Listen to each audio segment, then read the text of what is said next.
Hello everyone. I just recently unlocked the Z-23 on the Russian server, so obviously I decided it's time to update my extremely old commentary on the ship since the meta has changed a fair amount, the ships have changed a fair bit, so there's a lot of new stuff going on. Now, worth mentioning is that tomorrow I'm going to be hosting a pretty damn big giveaway. I hit 40k followers on my Twitch channel, so I figured I'd host a really big giveaway as a celebration. So, tomorrow on the stream I'll be giving away a Roma or an Alabama. The winner gets to decide which ship she wants. A Dunkirk, a De Grasse. I'll be giving away like 15, actually a combined over 35 packages of Viva La France camos. I'll be giving away codes that give you a month of premium and 25 Hydra signals. I'll be giving away a code that gives you an Emden and 100 MGT20 camos and even more port slots and premium.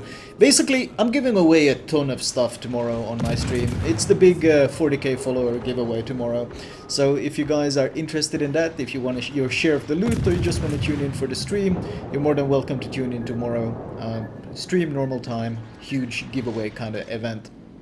Now, the enemy DD decided to aggressively charge through middle. I have no idea why he thought that was a good idea, because my Hydra of course picked him up as soon as he got within range, and with the carrier around as well. I don't know what his plan was. He tried to torp me, but one of the strengths of the German DDs is that whenever you smoke up, you almost always have Hydra available, which means smoking up full broadside and gunboating like I did there, which might be risky in another DD because the potential of torpedoes, is pretty much a non-threat in the Z-23, because having that Hydra available will pretty much always protect you from any incoming torpedoes, unless you potato or you get some really unfortunate cross drop, but generally it's a very safe option. The matchmaking is mostly tier 8. The big issue is of course that there's carriers in the game, and carriers always tend to make life hard for DDs. Oh, is he gonna dodge? Charles Martel is pretty fast, and it looks like he will be able to evade those torpedoes. The Edinburgh was no doubt running Hydro, which of course warned him, so he had plenty of time to dodge them. The Z-23 is the first DD in the line that starts to really feel like a proper capture point contester. The problem that both the Gaede and the Maas have is that they both have pretty bad concealment. So you can't really push into caps, and you can't really actively contest or actively take on other DDs the same way as you can in the Z-23. The Z-23 of course finally gets competitive concealment, which means 6.2 kilometers, and it's still not quite enough to compete with the best stealth DDs, but it does mean that you can actually actively start taking part in fighting for the capture control, and you can actually bully out enemy DDs fairly decently. I am running the 150mm guns because, well, the sheer fire chance that these guns have and the sheer firepower makes them extremely enjoyable for me to play. The Edinburgh was shooting me the entire time, but of course if a Royal Navy cruiser is shooting you, you just want to make sure you maintain your angling. The AP will bounce most of the time as long as you maintain your angle. If you do give Eddie broadside though, that short fuse AP will arm and it will absolutely devastate you. So my goal there was of course to kite away from him while putting as much pressure on the Akizuki as possible. It is a 3 versus 3. The enemy are getting cap control, but with that smoke running out now and the Edinburgh dead, I don't think the Charles Martel will remain to just hold it. I mean, technically he could, but I can just sit here and reset him potentially. So I'm going to try to push in and see if I can get the cap for my team, because the positioning of my team is very unfortunate right now. If you look at that, you might see that one half of my battleships is going around the right hand side, the other half is going around the left hand side, and well, that of course means that they have no overlapping they basically have no overlapping fire really, and they're gonna struggle to have any sort of impact on the actual center, the control point, the most important thing in the game, basically holding the cap so that we can win. So it's going to be my job to make sure that we get the capture points and we actually start generating some points here in case they start dying, which they have kind of been doing right now, and now we're down one ship and the enemy actually has a lead.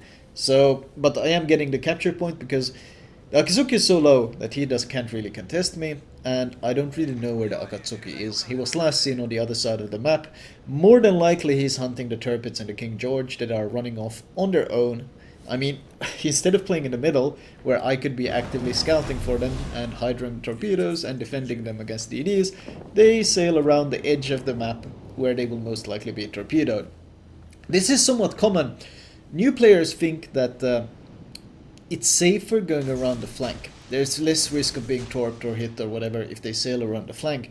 But they don't understand that when they're sailing without a scout, it's kind of the opposite, in fact. I get spotted, so I instantly pop Hydra. It's the Akatsuki. We'll see if we can actually kill him off. I really want to smoke up because of how many battleships could potentially shoot me, but we want to kill him before we smoke. That volley looks like it's going to kill him, so I already smoke up as the volley is in midair, and I break line of sight with these ships. Start off by shooting the NC. Note that I'm shooting HE.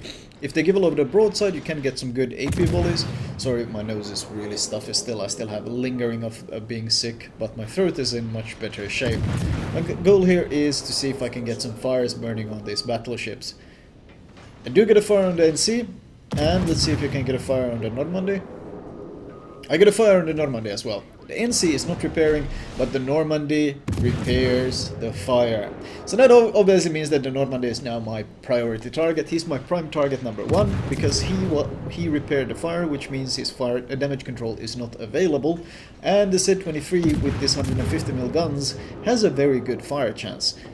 The problem is, of course, the smoke lasts for a very short time, so I won't have a lot of time to lay down the fire, but at the range I'm at, I can quite easily target the back of his ship, and I'm trying to get a fire.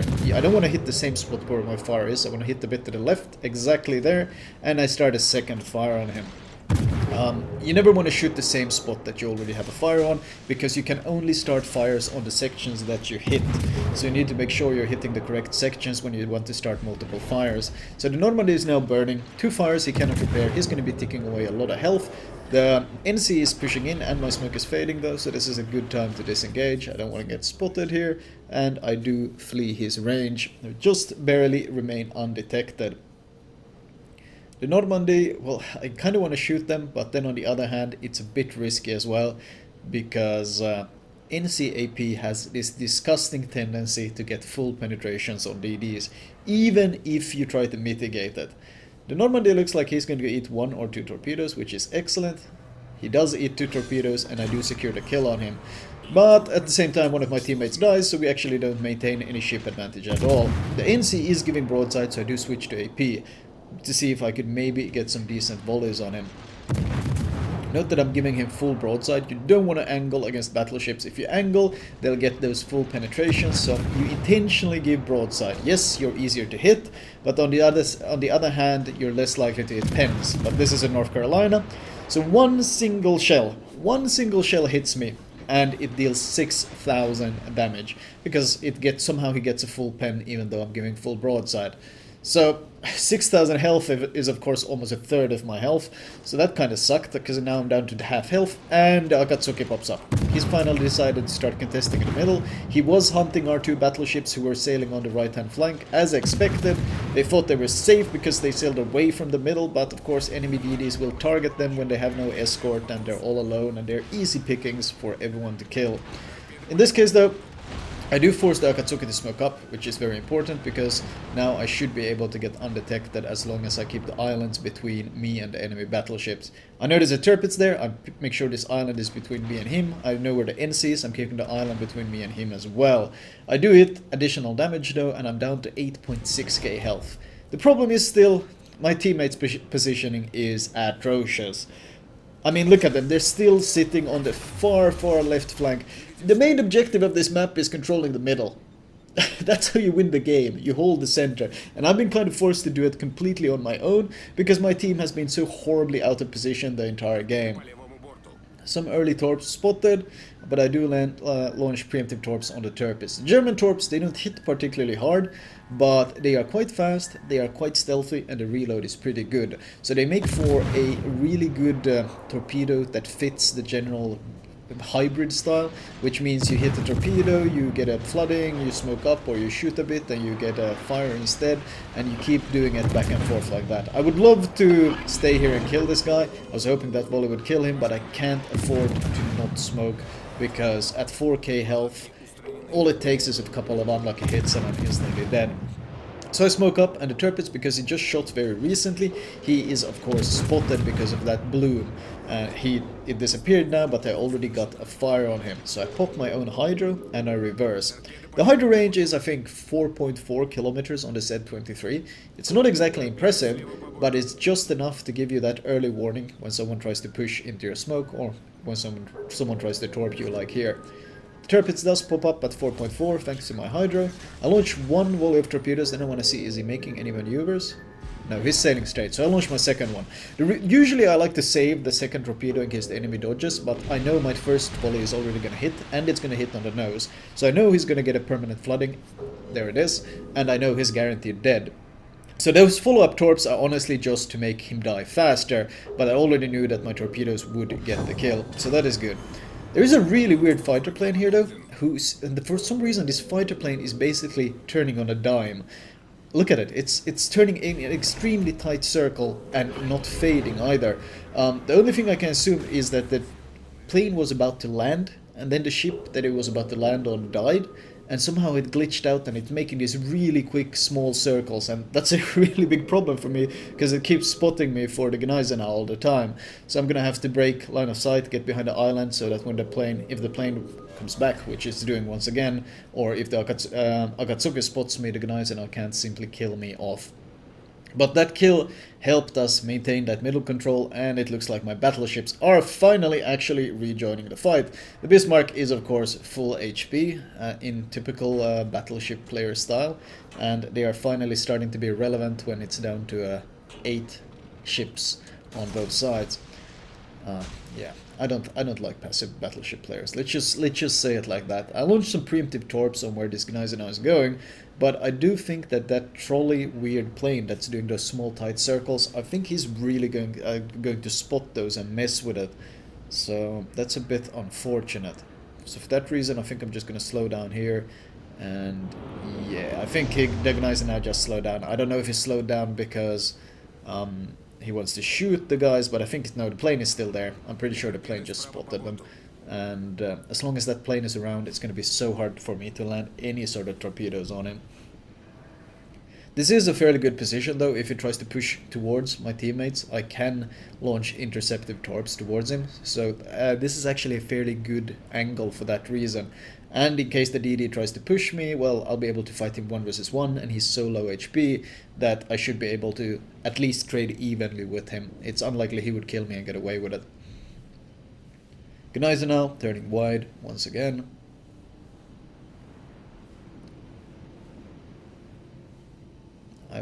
This might be out of range from the plane. Might have a better chance of landing those torps. And I do launch another set of preemptive torps. It's really the best thing I can do right now. I could go try to scout the Akatsuki, but honestly, this Bismarck pushing in, he should have hydro. He shouldn't really need it. Sadly, Gneisenau seems like he's turning away, so I'm gonna bait him. What I'm doing here is his guns is on the right side. So if he wants to shoot me, which I'm trying to bait him into doing, he has to turn to the right. And he's taking the bait. He wants to shoot me. He's turning to the right to bring his guns to bear. The idea is, of course, the idea with this bait was I force him to turn into my torpedoes. Also, Gneisenau dispersion is notoriously garbage, and I do manage to accelerate and dodge it regardless. That was a bit too close for comfort maybe. But he also damage conned one of the fires, and I managed to get a second fire, so that was excellent. The torps might have a chance of hitting, but looking at the minimap, it looks like he's turning back around. He's not going straight, unfortunately, so the torpedoes will miss. But I've done my job on that guy. I forced his repair, and I set a fire on him. The Bismarck with his secondaries alone should be enough to kill that guy. The Akatsuki has been spotted though, so I'm going for an interceptive course where I can both shoot the Akatsuki and I can intercept the carrier that is trying to outrun my teammates. And the Normandy is running around chasing the Lexington. That is such a sad thing to see. When your battleship is hunting a carrier, that's when you know something really went wrong along the way. Like, how do you even end up in that position as a battleship to begin with? That positioning is sad, but there's not much to be done about that. The Akatsuki smokes up, so I might as well start nailing this Lexington here, who seems to be trying to rush my Lexington. If he gives this much broadside, AP would certainly be a viable option, but honestly I'm just going for the fire starting potential here, because I don't want him to get some sort of bomber up and left click me and just kill me off with that. So HE is the safer option in that sense, because fires, of course, if the flight deck is on fire on the carrier, like it is right there, he cannot launch any planes, and he has to repair it in order to launch any planes. Now this might be my chance to get a 4th kill. Oh, another fire, and the Lexington secondaries kill him. So there was a Moss in the beginning and a Lexington at the end that I could have both gotten, and this might have been a Kraken game.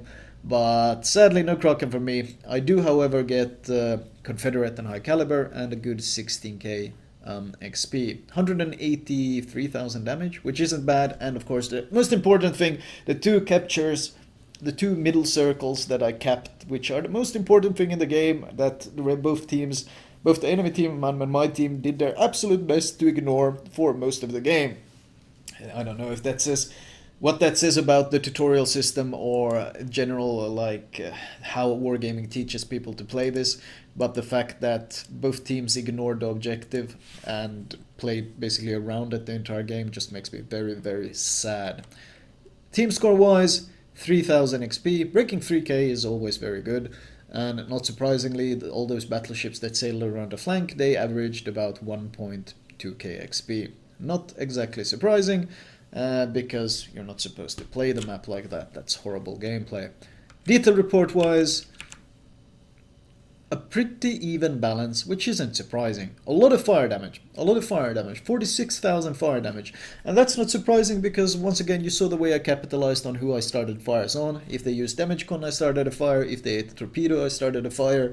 It's a good way of getting a lot of permanent damage to stick on battleships. Yes, they can heal it, but it forces them to use a heal, and before they can get that heal up, they're going to be low HP and someone else might kill them off. It's a lot of easy pressure to put on, and that's something the Z-23 is extremely good at. It's applying that pressure just because of the high fire chance, and combined with, of course, the fast reloading torpedoes, it's very good at putting that constant pressure on. It does have a bunch of weaknesses, like the garbage concealment. 6.2 isn't very good for tier 8 if you're going to be a hybrid, and it is a large ship. As you saw, the NC Battleship AP managed to get a full pen, even though I gave broadside at like 5 kilometers. So there are significant weaknesses to the line, but it does have its own share of strengths, and the Z-23 is overall a pretty decent ship. I don't think it's as good as ships like the Benson, and certainly not as good as ships like the Loyang, but it is a decent ship, and it is a fairly competitive ship. So other than that, let me show you guys my recommended build for this ship. Right, as usual, I will start with the modules. Now I would say the first module you want to get is the hull upgrade. The default hull, not only do you have significantly less health, but the big issue is that your rudder shift is actually 5 seconds even with the rudder shift upgrade. So trying to sail a DD with that kind of health and that kind of rudder shift when it's as big and clumsy as the Z-23 won't be an enjoyable experience. So get the hull upgrade as soon as possible. And while the torpedoes are great, what you actually want to upgrade first is the guns. An important note is that even though you lose a lot of reload, you do gain HE alpha, you do gain AP alpha, you gain a significant chunk of fire chance, you gain 6% fire chance, which is basically double your previous fire chance, and more importantly, this front gun that is usually a single turret gun becomes a double gun turret. So you actually gain a gun when you upgrade as well. So that's something to keep in mind. It says 4x1, and then when you upgrade it goes to 3x1 and 1x2. So you gain an additional gun with the upgrade. So it's a very big upgrade in terms of damage dealing. Not to mention the 150mm AP is very, very good at punishing especially broadside cruisers. Followed up with the torpedo upgrade, followed up with the range upgrade. Consumable wise, your number one priority should be premium smoke. You can click the small arrow there. No one wants to be paying with doubloons. You want to be paying with credits. Get the smoke upgrade as soon as possible. German smokes have the shortest duration and they have the same cooldown as pretty much American smokes, so you want to be able to cut down that cooldown as much as possible by getting premium smokes. If you want to get other premium consumables, the order of priority is repair, followed by hydro, followed by speed boost. Speed boost is the least important thing for the Z-23, even though it's still greatly useful. Ultimately, hydro is significantly more useful. Upgrade wise, turret and torpedo tube upgrade, survivability, very important, and if they get broken it also reduces the repair time.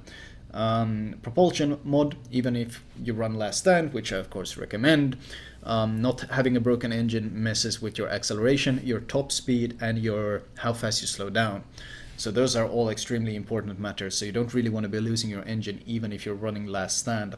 And finally, aiming mod, better dispersion and better torpedo tube traverse speed, which is the more important thing here. And more importantly, we don't run the AA mod because your AA isn't good enough to justify it.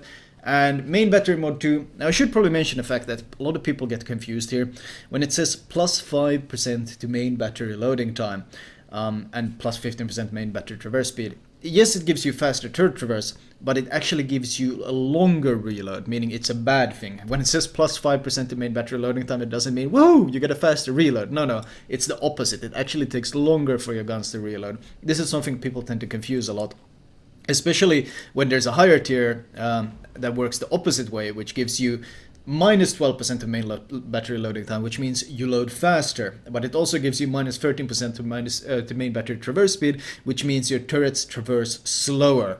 So this is something that shouldn't be confused. So do not get this one, because you will pay for it with gun reload, which is not worth getting unless you have extremely sluggish turrets, for example Anshan or is it Gnevny. Those are ships where you might get it if you don't have the captain perk, expert marksman. Followed up with rudder shift, so you can at least get down to 3.6 seconds. Not very impressive, but significantly better than without it. And get concealment expert, because if you want to contest those capture points, you need to have stealth. Captain perks, I prefer priority target as my number one on any hybrid DDs, mostly because when you're gunboating in the open, you really want to know when someone is targeting you, and this does give you that indication that someone else besides the guy you're fighting is actually about to shoot you, and being aware of this is quite valuable. Followed up with last stand, the bread and butter of every destroyer. Survivability expert, once again, so incredibly valuable for DDs because it gives such a huge percentage of health. And concealment expert. That's the basic build that I pretty much go on every single DD in the game. There might be some, like on IGN DDs, I often get preventive maintenance instead of priority target because you're not going to be gunboating as much in them. Followed up with AR as soon as possible. That's a good 12-point captain. And after that, you got some flexibility. Currently, I'm saving points. I'm not entirely certain if I want to go for faster reload, because the German torps are very, very good. Or if I just want to get superintendent, because you tend to run out of smokes pretty easily because they have such a short duration and you tend to use them quite a lot. So I haven't decided yet which way I want to go. I think my Z-22 captain uses both of these, but that's a 19-point captain, so that's going to be a bit harder to achieve right now. I might go for torpedo reload faster, simply for the ease of leveling the ship. It's more fun to torp than it is to sit in a smoke and gunboat. But ultimately, either option is excellent. RPF is also an option, but I don't think I run RPF on the German DDs anymore, mostly because you have Hydra. So being ambushed or surprised or torped from a sudden angle isn't really as big of a deal in these ships because, well, you have Hydra to warn you of this. For competitive gameplay, of course, I would naturally go with RPF, but this isn't competitive, this is for random battles. Flag-wise, the basic bread and butter flags of DDs is of course detonation flag and speed flag, and I do like running November Foxtrot because you have so many consumables, and buffing the fire chance already is nice. The rest is pretty much XP to speed up the grinding. Anyway, I hope you guys enjoyed this commentary, and I hope you guys will enjoy the giveaway tomorrow, and I hope you guys have a great one.